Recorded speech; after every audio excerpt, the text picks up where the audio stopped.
اس کے ساتھ ہی میرے اعصاب میں دہشت اپنی پوری ہولناکی کے ساتھ طاری ہونے لگی۔ یہ کوئی تہہ خانہ سا تھا جس کی لمبائی چوڑائی ایک کمرے سے زیادہ نہ تھی۔ اس میں دائیں جانب ایک اونچی مگر کچی قبر تھی جس پر چراغ جل رہا تھا۔ قبر تازہ گلاب کی پتیوں سے ڈھکی ہوئی تھی جس کی خوشبو سے کمرہ مہک رہا تھا۔ وہاں کسی قسم کا سامان نظر نہیں آ رہا تھا، مگر میری دہشت کا اصل سبب بائیں جانب دیوار کے پاس دکھائی دینے والی انسانی ہڈیوں کا ڈھیر تھا۔ وہ خشک پوسیدہ ہڈیاں اور کھوپڑیاں تھیں۔ خوف سے ایک بار پھر میرے وجود پر کپ کپی طاری ہونے لگی۔ اسی لمحے کفن پوش کرمو میری کلائی چھوڑ کر قبر کی طرف بڑھ گیا۔ میری طرف سے اس کی پشت تھی۔ نورا، میں آ گیا ہوں۔ مجھے یقین تھا تم میرے انتظار میں جاگ رہی ہوگی۔ بھلا کرمو کے بغیر تمہیں کیسے نیند آ سکتی ہے؟ کفن پوش کرمو بڑے پیار سے قبر پر ہاتھ پھیرتا ہوا کہہ رہا تھا۔ میں نے جان بوجھ کر دیر نہیں کی۔ نورا، تمہیں پتہ ہے میرے کتنے دشمن ہیں۔ وہ دینو تو ہر وقت میری گھات میں رہتا ہے۔ اس نے آج پھر میرا راستہ روک لیا تھا۔ نئے صاحب کی جان بچانے کے لیے میں نے اسے ڈھیل دی اور وہ ان کا خون پینے کے لیے انہیں یہ چکر دے کر ساتھ لے گیا کہ میں اس کی بیوی کا قاتل ہوں اور میں ہی اسے بھگا کر لے گیا تھا۔ مگر تم جانتی ہو کہ میں نے تمہارے سوا کسی کو دل نہیں دیا، کیونکہ میرا دل جوان ہوتے ہی تم نے لے لیا تھا۔ اگر چودھری مختار علی میرا دشمن نہ ہوتا تو آج تم میری ہوتی۔ بڑی مشکل سے صاحب کو دینوں سے چھین کر لایا ہوں تمہارے لیے۔ اس کے آخری الفاظ میرے خوفزدہ ذہن پر ہتھوڑے بن کر گرے اور مجھے اپنا سارا بدن شل ہوتا محسوس ہونے لگا۔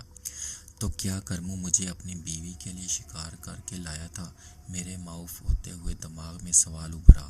میں نے بے اختیار دیوار کے پاس پڑے ہڈیوں کے ڈھیر کی طرف دیکھا اور وہاں ایک بڑی کھوپڑی مجھے حرکت کرتی ہوئی محسوس ہونے لگی۔ مجھے یوں لگا جیسے وہ میری حالت پر آنکھیں پھاڑے ہنس رہی ہو۔ میں نے گھبرا کر اس طرف سے نگاہیں ہٹا لیں۔ کرمو کی کفن پوش لاش میری حالت سے بے نیاز بڑی عقیدت اور محبت سے نورا کو بتا رہی تھی۔ میری جان، دیکھو تو صحیح، نیاز صاحب کتنا خوبصورت گبرو جوان ہے۔ اس کی گردن پر تو محض گوشت ہی گوشت ہے۔ میں جانتا ہوں کہ میری سستی کی وجہ سے تم پورا ہفتہ بھوگی رہی ہو، اس لیے میں آج تمہارے لیے موٹا تازہ جوان لایا ہوں۔ اس سے تمہاری ساری بھوک مٹ جائے گی۔ کرمو، یہ تم مجھے کہاں لے آئے ہو؟ یہ کس کی قبر ہے؟ قبر نہیں سرکار، تہہ خانہ۔ یہ میرا گھر ہے، نورا کا گھر ہے۔ یہ ہمارا وہ گلشن ہے جسے وقت کی آندھی نے اجاڑ دیا۔ مگر نورا کون ہے؟ کہاں ہے دکھ سکھ کے ساتھی؟ میری حیات کا عنوان صاحب جی، میں کتنا خوش نصیب ہوں کہ نورا جیسی عورت مجھے چاہتی ہے، روح کی گہرائیوں سے مجھ سے پیار کرتی ہے۔ لیکن یہ اتنی بد نصیب ہے کہ اسے کبھی سکھ کی چھاؤں نہ ملی۔ اس نے اپنے خاندان اور سماج سے میری خاطر بغاوت کی اور عیش و عشرت سے کنارہ کش ہو کر محبت کی بھٹی میں میرے ساتھ جلتی رہی۔ اس کے من کی مراد پوری نہ ہو سکی اور چودھری مختار علی کے ظلم نے اسے زندگی میں میرا نہیں ہونے دیا۔ چودھری مختار علی نے تم پر اور نورا پر ظلم کیوں کیا؟ لمبی کہانی ہے صاحب جی۔ میری نورا کو بھوک لگی ہے، وہ پہلے ہی مجھ سے خفا ہے۔ اسے آج غذا نہ ملی تو مجھ سے ہمیشہ کے لیے منہ موڑ لے گی۔ پتہ نہیں کہاں چلی گئی ہے، جو جواب ہی نہیں دے رہی۔ شاید میرا انتظار کرتے کرتے سو گئی ہے یا میری تلاش میں باہر کہیں بھٹکتی پھر رہی ہوگی۔ اس کے جواب پر میں چونکا اور میرے ذہن میں سوال ابھرا کہ کیا نورا بھی بدروح ہے؟ اچانک تہہ خانے کی خاموش فضا میں کسی کی گہری سانسیں سنائی دیں۔ میں نے بوکھلا کر چاروں طرف دیکھا، مگر اس کفن پوش لاش کرمو کے علاوہ اور کچھ نہ تھا، جو میری طرف پشت کیے قبر کے پاس کھڑا تھا۔ گہری سانسیں مسلسل ابھر رہی تھیں۔ یوں لگ رہا تھا جیسے کوئی ہانپ رہا ہو۔ پوری طرح میں سہم گیا اور میرے ذہن میں چھائی دہشت میں ایک دم اضافہ ہو گیا۔ میں لڑکھڑاتے قدموں سے پیچھے ہٹا مگر کسی سے ٹکرا گیا اور خوف کے مارے میری چیخ نکل گئی۔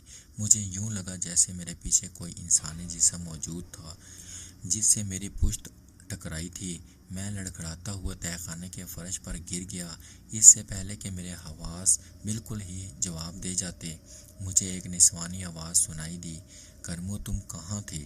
میری زندگی کے مالک، اتنی دیر لگا دی تم نے آنے میں۔ بھلا کوئی اپنے محبوب سے اتنی دیر بھی دور رہتا ہے؟ کیا تمہیں احساس نہیں تھا کہ میں تمہارے انتظار میں سولی پر لٹکتی رہوں گی؟ تم آ گئی نورا، کیا کرتی میری جان، تم نے دیر ہی اتنی لگا دی۔ میں وہموں اور وسوسوں میں گھر گئی، ایک ایک پل قیامت بن گیا تھا میرے لیے۔ میں گھبرا کر تمہاری تلاش میں نکل گئی کہ کہیں سے دینوں سے تمہارا ٹکراؤ تو نہیں ہو گیا۔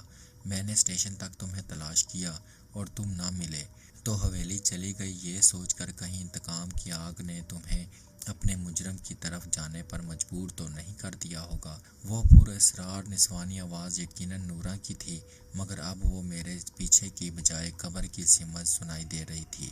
میں تہہ خانے کے فرش پر بیٹھا اس کی آواز سن رہا تھا جو مجھے نظر نہیں آ رہی تھی، اور خوف سے میرا بدن پسینے میں تر ہوتا جا رہا تھا۔ قبر پر رکھے چراغ کی لو بالکل ساکت تھی، اور اس کی زرد روشنی میں مجھے قبر کے پاس کرمو تو نظر نہیں آ رہا تھا، مگر اس کا سایہ فرش پر نہیں پڑ رہا تھا، شاید بدروحوں کا سایہ ہوتا ہی نہیں۔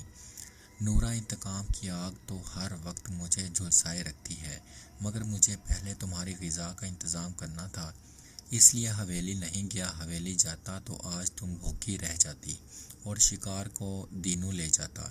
اس نے کچھ دیر کے لیے شکار پر قبضہ کر لیا تھا، اور اسے شکار واپس لینے کے لیے مجھے ترکیب لڑانے میں دیر ہو گئی، ورنہ میں تو کب کا یہاں پہنچ گیا ہوتا۔ بس میں نے کہہ دیا، مجھ سے زیادہ دور نہ رہا کرو، ورنہ کسی دن تمہاری نورا ہمیشہ کے لیے تم سے جدا ہو جائے گی۔ مجھے تمہارے ایک پل کے لیے جدائی منظور نہیں۔ اچھا، آئندہ تمہیں کوئی شکوہ نہیں ہوگا؟ وعدہ پکا؟ وعدہ؟ یہ کون ہے؟ کرمو، یہ مختار علی کا مہمان ہے، کیا تمہیں پسند نہیں آیا؟ میرا خیال ہے تمہارے لیے 2 دن کافی رہیں گے، تیسرے دن پھر اس کی جگہ کوئی نیا شکار آ جائے گا تمہاری بھوک مٹانے کے لیے۔ واہ، کتنا خوبصورت و موٹا تازہ ہے، آج سے پہلے اتنا موٹا تازہ شکار مجھے نصیب نہیں ہوا۔ تم میرا کتنا خیال رکھتے ہو کرمو، اسے تو دیکھ کر ہی میرے منہ میں پانی بھر آیا، جی چاہتا ہے کہ ایک ہی بار میں ختم کر دوں، مگر میں اسے کئی دن چلاؤں گی، مزے مزے سے استعمال کروں گی۔ کاش تم بھی کچھ چکھ لو۔ نہیں رانی، اگر مجھے اس کا چسکا پڑ گیا تو میرے لیے کون شکار کرنے جائے گا؟ کیوں، میں کس لیے ہوں؟ تم حکم تو کرو، میں روزانہ تمہارے لیے تازہ شکار لاؤں گی۔ اچھا چھوڑو ان باتوں کو، نورا، کھانے کی تیاری کرو، وقت بہت کم رہ گیا ہے، ورنہ کل رات تک انتظار کرنا پڑے گا تجھے۔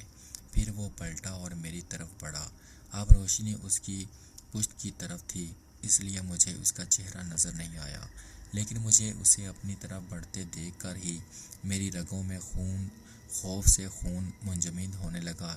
میں سمجھ چکا تھا کہ اب میرا حشر بھی ان لوگوں جیسا ہونے والا ہے جن کی ہڈیاں اور کھوپڑیاں دیوار کے پاس جمع تھیں۔ دہشت کے مارے میرا وجود بری طرح کانپنے لگا اور حلق خشک ہونے لگا۔ کرمو، میں گھبرا گیا ہوں سرکار، میری نورا کئی دن سے بھوکی ہے، میں بھلا کیسے برداشت کر سکتا ہوں کہ میرے ہوتے ہوئے وہ بھوکی رہے؟